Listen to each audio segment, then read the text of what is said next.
Wati maenda kutuze? Sky nombo sikanwere. Zvuru tamba zvake kana asitori kwana Brendo. Kana rodamba.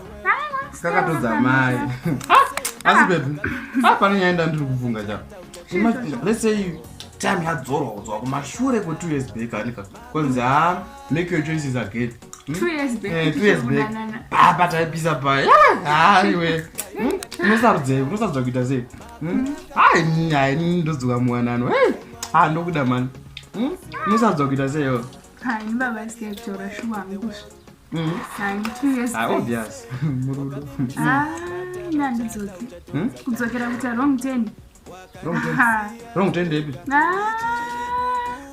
Marriage yedu ndo handidzoki hangu. Unoenda kutoenda joni kuri nani zvangu. Saka uzomata kuti marriage yedu wrong turn.